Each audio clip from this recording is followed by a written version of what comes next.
Hello and welcome to a brand new video. It is 2:25 a.m. right now. Yeah, I have a very messed up sleep schedule right now. And what do we do in the middle of the night? We study math. Yeah, because everyone loves studying math in the middle of the night, right? It's our favorite activity. No, it isn't. But anyway, let's check this out. This is a guide I made to study English when I was younger, when I was in starting the school that comes after whatever comes after elementary school. I think it's called senior high, but I'm not sure because some people should call it bachelor, something like that.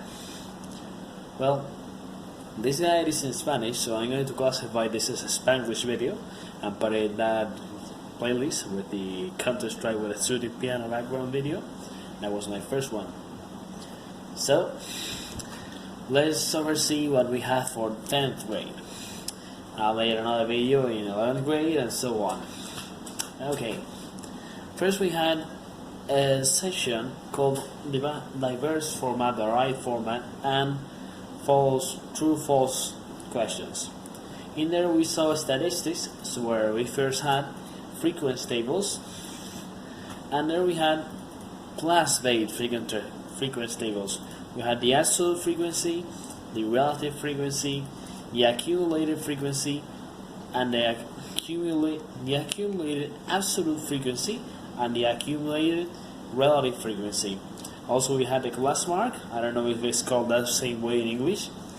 Then there was a field called class mark by times absolute frequency, and finally the height. I think it's height, but I think there might be length of the class. What even is that age?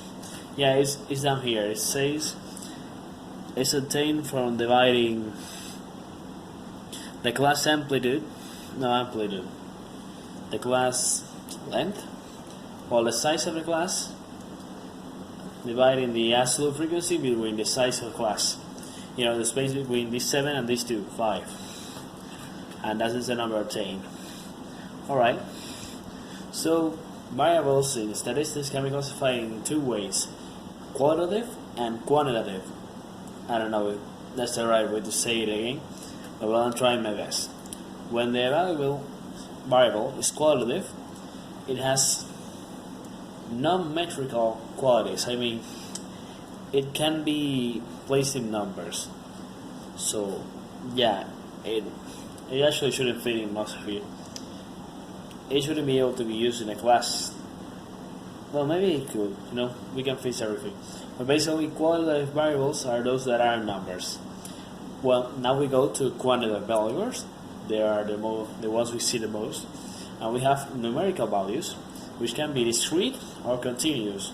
The discrete variables are usually, maybe always, but my teacher never left that for sure to me.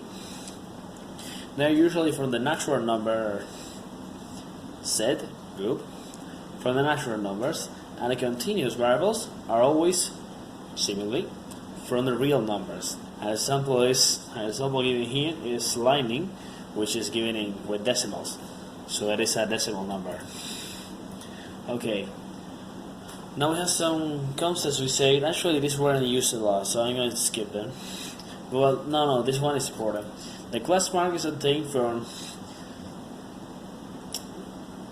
adding and then splitting by 2, dividing by 2, the lower limit of the class and the upper limit.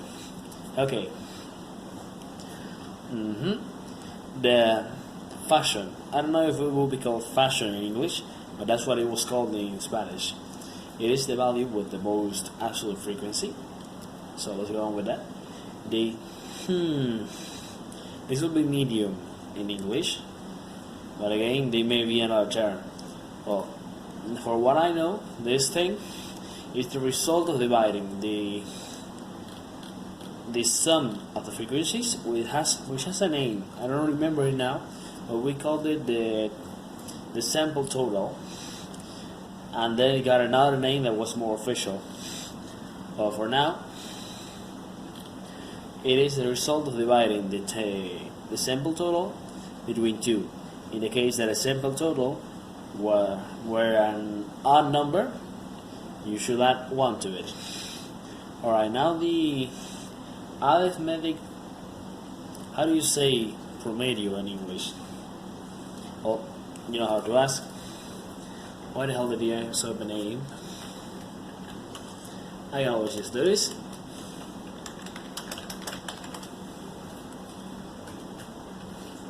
And average, come on.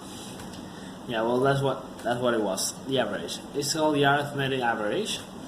So this is obtained by such an equation that I always hated this, but then after some grades I actually understand this better. This is class mark with a minus on top of it. That represents the arithmetic average.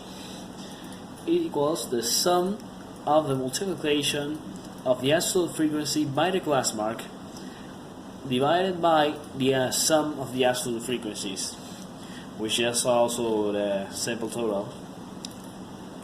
Oh, that makes it for statistics. We can move on. I'm probably gonna have to split this video in half because it's gonna be very long. Functions. We have lots of properties for a function. We have the domain, which is usually, almost always in this grade, x belongs to real numbers. An image is usually y belongs to real numbers, while x different to z. I mean y. This should be y. That's a problem. While y is different to 0. Monotony.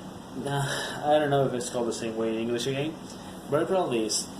A function can be crescent monotonous or decrescent monotonous. So it can also be monotonous by different segments and have both properties from a number to the other. Then we have signs, symbols, maybe. Well, basically a variable is positive or negative. This property indicates in which points the function is on top and in which points the function is below the x-axis. Now, the zeros. This is pretty obvious, but it's the points where the function meets the x-axis. X-axis. That's a tongue triangle. There can also be only one or no zeros. Alright. An intersection with the y. My entire computer is okay. It's alright. Alright, and y-axis intersection. Yeah, that's what we call it.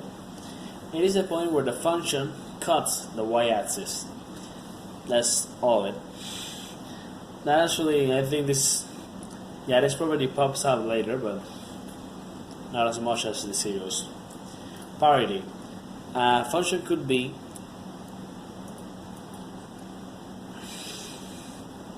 even. Yeah, that word is even.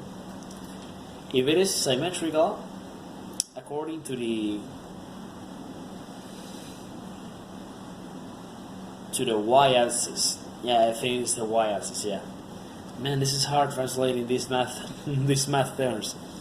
And it will be odd if it's symmetrical according to the coordinate origin. You know, the point in the middle of the two coordinate systems. Alright. And if it's not symmetrical according to any of the two other options, it is not even, not odd. Okay, injectivity. I don't know if it's translated that at all, and it probably isn't. But well, a function had this property if every element in its entry group corresponds to. No, if only one element in the.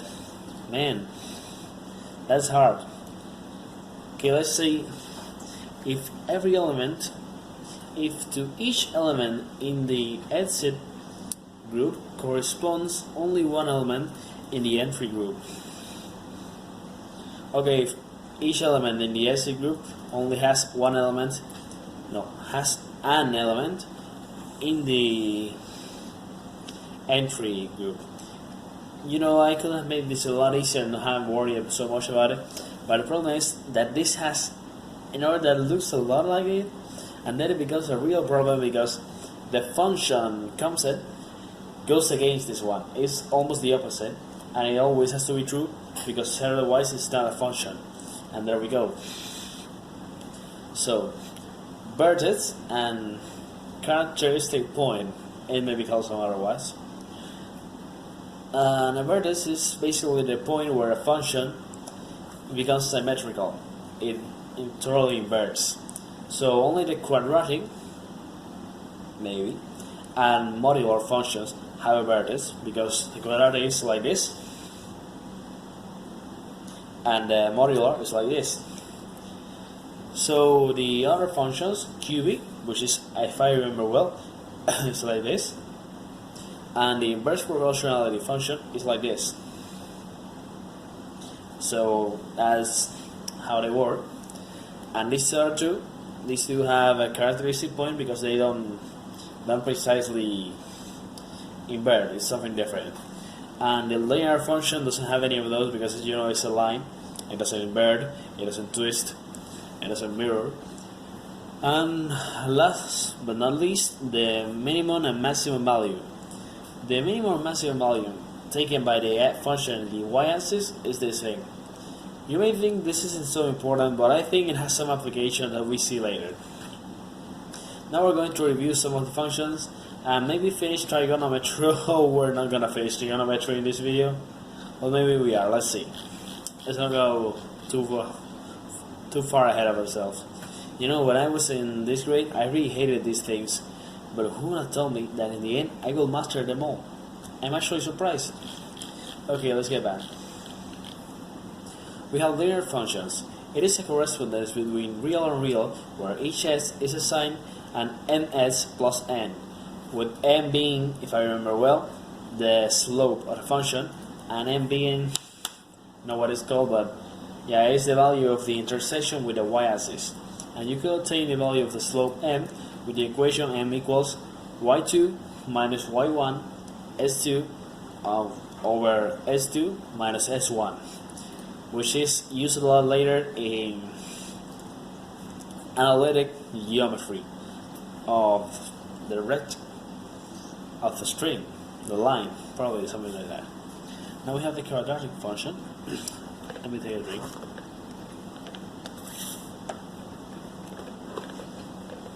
It's a correspondence between real and real, where each x is assigned to an as squared plus bs plus c. So let me explain this a little. If you're already in this grade, you have seen this before. But quadratic equations get really hard because they have, I mean, when you're in 12th grade, they aren't hard anymore. But if you forget some stuff, they can get hard.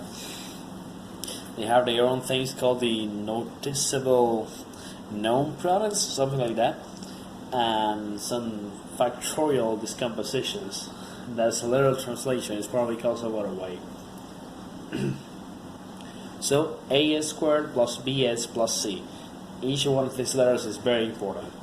It can be expressed as y equals s plus d squared plus e, or as y plus all that before.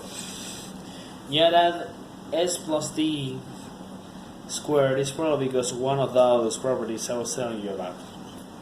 I don't remember too well anymore. That's mainly the reason for which I'm making this video, because I want to review this, because I'm going to have an important exam to enter the university soon.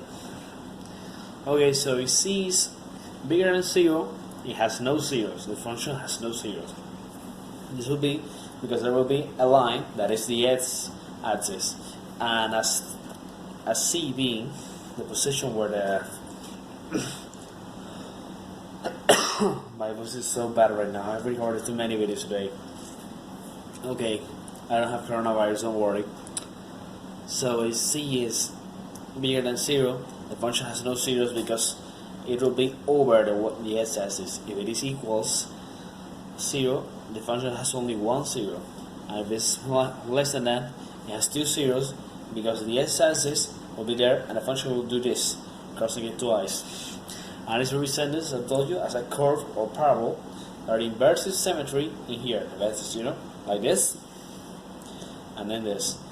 I promise I will draw this for you last time. I promise. So modular functions.